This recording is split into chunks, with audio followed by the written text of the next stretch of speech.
Oi, tudo bem? Professora Érica aqui, trazendo mais um Bora Falar de Política. Não deixe de seguir a gente nas redes sociais, de curtir e compartilhar nossos vídeos se você gostar.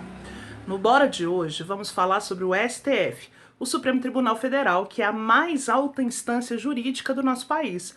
Mas o que isso significa? Significa que ele julga casos de grande importância. Ele também foi designado como guardião da Constituição pelos constituintes de 88. Ou seja, o STF pode ser provocado a responder se determinada lei fere ou não a Constituição, tendo o poder de revogá-la.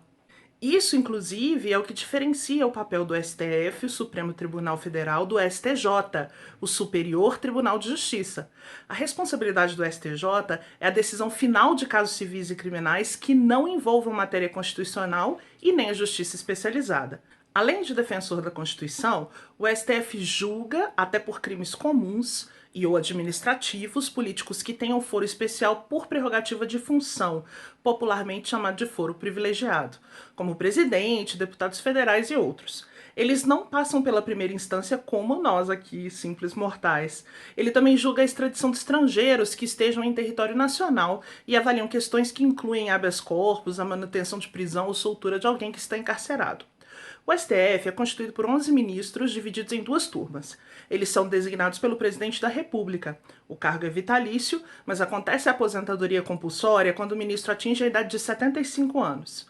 Cada turma tem 5 ministros e o presidente da corte não faz parte de nenhuma delas e normalmente se exime de votar, exceto em casos de empate. Para ser ministro do STF, não precisa ser juiz de carreira, olha só que interessante. Precisa ter entre 35 e 65 anos de idade, notável saber jurídico e reputação ilibada, além de ser brasileiro nato. O nome escolhido pelo presidente é então sabatinado pelo Senado Federal e, se aprovado, é nomeado. Os ministros do STF, eles podem tomar dois tipos de decisões: as monocráticas, que são decididas por um deles apenas e sobre a qual cabem recursos, e as colegiadas, que são decisões finais em relação a algum assunto sobre as quais normalmente não cabe recurso. As decisões colegiadas podem ser tomadas pelas turmas em separado ou pelo plenário, a quem se reservam decisões de suma importância para o país e sociedade. Vimos recentemente sendo julgadas pelo plenário questões importantíssimas, como a que qualifica a homofobia e a transfobia como crimes de racismo, inafiançável e imprescritível. Nela, os ministros reconheceram a demora do Congresso em legislar sobre o assunto, o que fere os direitos fundamentais dos LGBTQIA+.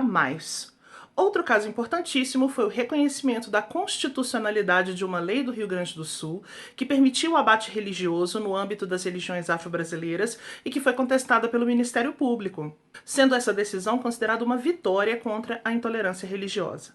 Seguindo a lógica dos três poderes defendida por Montesquieu, que é também seguida aqui no Brasil, é importante lembrar da equivalência entre os poderes. Nenhum é maior e mais poderoso que o outro. Eles são separados por funções delimitadas. Um poder é o fiscalizador do outro, sendo o judiciário o fiel da balança entre executivo e legislativo. Ou seja, o Supremo não pode suplantar os demais poderes em suas atribuições. Por exemplo, a primeira turma do STF decidiu em 2017, frente às denúncias de corrupção que atingiam o então senador Aécio Neves, que o mesmo deveria ser afastado do seu cargo. Porém, a decisão dos ministros ela foi levada para votação no Senado, que por meio de votos abertos e nominais devolveu o mandato ao senador, indicando que tal decisão caberia única e exclusivamente ao Senado. Posteriormente, o próprio STF, em decisão plenária, decidiu que, em respeito à separação dos poderes, caberia realmente ao Senado tal decisão. O STF ainda toma decisões sobre o rito de impeachment e o acompanha de forma a garantir o cumprimento da lei. E quanto aos erros do STF? Um dos mais famosos foi apontado pelo ministro Celso de Mello quando se referiu à extradição em 1947 de Olga Benário, esposa de Luiz Carlos Prestes, que era judia, estava grávida e foi extraditada para a Alemanha nazista em plena guerra. Isso resultou em sua morte nas câmaras de gás, depois do nascimento de sua filha, a brasileira Anita Leocádia. Hoje, o mesmo ministro é enfático em afirmar que a decisão do Supremo seria diferente da tomada sob o governo Vargas. Assim, vemos a importância jurídica e política das ações dessa instituição fundamental para a nossa democracia. Devemos sempre nos lembrar: nem o STF, nem qualquer outra instituição democrática devem estar livres de críticas e fiscalização de seus atos. O que não deve acontecer é o enfraquecimento das instituições, que são por si só salvaguardas da própria democracia.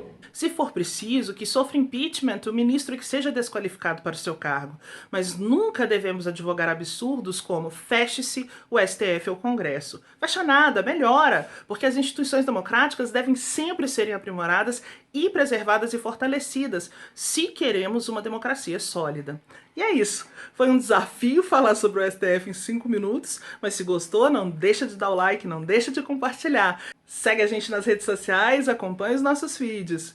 Então, bora falar de política?